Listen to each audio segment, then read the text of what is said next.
Last night on NFL Network's season preview show, I revealed my Super Bowl prediction. I couldn't hold that back any longer. You know, I'm the host of that show. It's season 22 of NFL Network.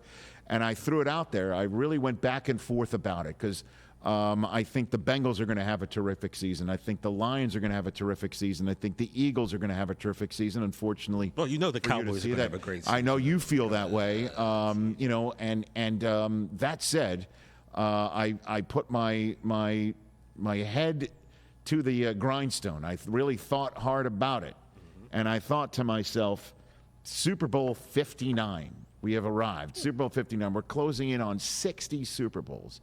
And this league has never seen a three-peat. We've seen 8 attempts at it. 3 teams made it as far as their respective championship games when making a run, a dynastic three-peat run. The Steelers made it as far as the AFC Championship game before they lost to the Raiders back in the 70s. The Niners made it as far as the NFC Championship game in George Seifert's year, showing up in San Francisco. They lost to the eventual Super Bowl winning Giants in the NFC Championship game. And as you all know, your Cowboys going for a three-peat in a dynamite game in Candlestick Park, the de facto Super Bowl that year. Yeah. The Cowboys lost to the eventual Super Bowl winning, finally getting his monkey off the back, Steve Young. So those were the teams that went the furthest.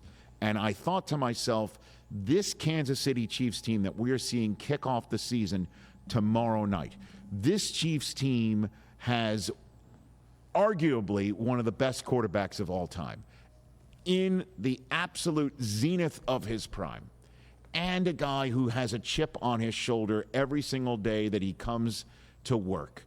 And he's a red ass, and he's a sweetheart who sounds like he's Kermit the Frog, as we all know. The Raiders fans are saying that he does. Careful. I understand be careful. that. He's a sweetheart. He's got the face and the personality of Steph Curry, but he has the red ass, rip your heart out, show it to you pumping attitude of Jordan and Tiger, and and Kobe Bryant, sure. And Travis Kelce, our first guest yesterday, is entering his final years of his career. He's saying he's not thinking of retiring, but he is first ballot Hall of Fame great, and the two of them are a connection that everyone knows is going to occur. Everyone knows the Chiefs are looking to beat you with this combination and appears to be unstoppable. And they have that air of invincibility about them. And once again, Brett Veach, the general manager, has in fact looked at the team's deficiencies in a Super Bowl and tried to fix them. And last year, that inefficiency, as we all know, was speed, team speed, going down the field and trying to beat you. And instead, they were trying to beat you with the running game because they knew the team speed downfield, which was supposed to kill them off because Tyreek Hill was a Miami Dolphin.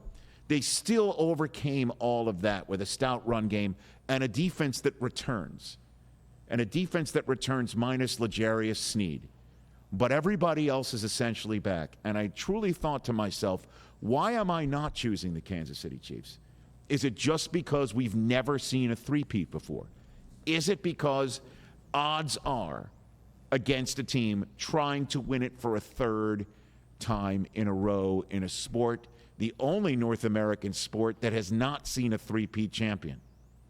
And I came to the conclusion, yes, that's the only reason why.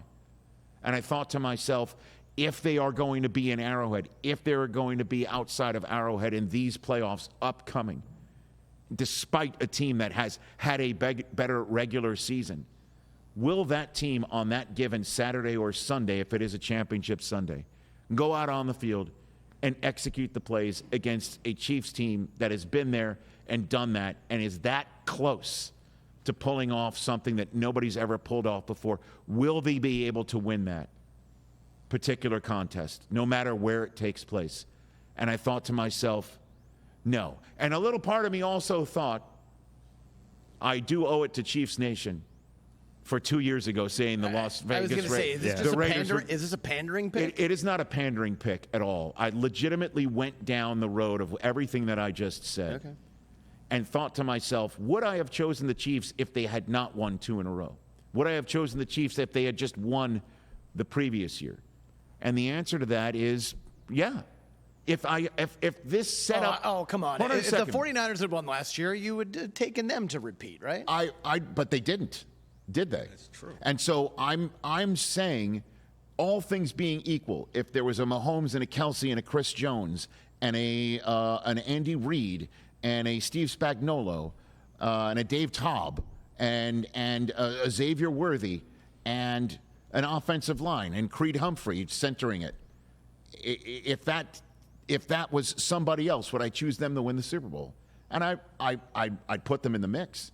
And I honestly thought to myself, is the reason why I'm not choosing the Kansas City Chiefs simply because it's impossible to win 3 in a row in a team sport like the National Football League? It does seem that way. And so then I just decided I'm just going to go for it. Okay. And I took the Chiefs to beat the Lions in the Super Bowl. In Super Bowl 59. It seems to be pretty powerful. It's also boring to just take the favorite. Exactly. It's also just, and I think if the Chiefs do what I'm saying they're going to do, there will be Chiefs fatigue. There will be a ton of fatigue. It's already there. It's already here. Yeah. That's what happens anytime you get good. People are going to start to dislike you. Well, you're the underdog until you're the most dominant, and then it's kind of boring, and everyone's looking for the next thing. And just being around this city over the next 3 days, I'm assuming we're going to feel it. And I'll be in Arrowhead tomorrow night for my duties as the Westwood One host of Monday Night Football and the National Football League on Westwood One. I'll be in the stadium, and we'll sense it from Rob Riggle when he joins us in just a few minutes, and Eric Stonefried in hour number 3, and also the chairman and CEO, of the Chiefs, whose father who coined the term Super Bowl, and I'll just sense it that the moment has arrived for a way to essentially separate yourself from all other dynasties this great sport has fielded. Because despite the GOAT in Brady now having 6 rings, and he'll still be the GOAT, right? 7 rings, 6 rings with New England, and 7 rings overall. Despite the GOAT doing what he did in New England and what the Steelers did in the Steel Curtain era, what your Cowboys obviously did, and you go down the other dynasties and the other back-to-back champions, from the first ones in Green Bay to the Steelers to the Dolphins in between them to the 49ers to the Patriots to the Broncos to the Cowboys.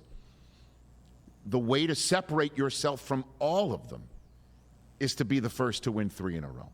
Where the Dolphins can say, we're separated from everybody else who's won back-to-back because we went fully undefeated in 1 year. In the same way the Patriots would have been able to stake that claim had they done what we thought they could do, and they had won back-to-back championships. And the Cowboys were the first team to win 3 in 4 seasons. They were the first to win 3 in 4 seasons until Brady did that secondly. Yeah. And so there are some ways that a dynasty can separate themselves, but there's only one way to completely separate yourselves in a way that I think is inarguable, which is to win it 3 straight times. And this team has a significant, realistic opportunity to do it. Absolutely. And so I thought to myself again, is the reason why I'm not taking them because it's never been done before and odds are it can't be done? And I said yes, and I thought to myself, do they have what it takes to do it? The answer to that is yes. Absolutely. Especially when you're in a division that has a rookie quarterback in Denver and a quarterback situation that I think you got to go a little higher register to believe in Las Vegas. A little bit. And then obviously you know how I feel about Jim Harbaugh and how he can plus up the Chargers, but well enough to win the division and knock the Chiefs out of this three-peat. Seems unlikely. Right. So it will fall upon their first 2 opponents. The Ravens, the Bengals. It will fall upon somebody from the AFC East potentially.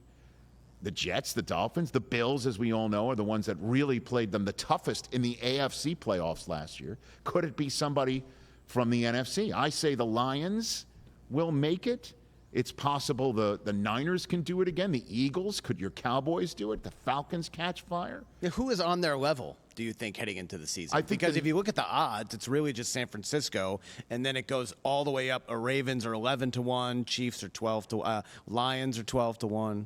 I would, and again, the reason why I chose the Lions is because which team would be able to stare them in the face and say, oh, okay. Not the team that had the lead on them in overtime of the Super Bowl. The team that beat them in this very game 1 year ago when nobody thought they would or could, and has zero fear. Yeah.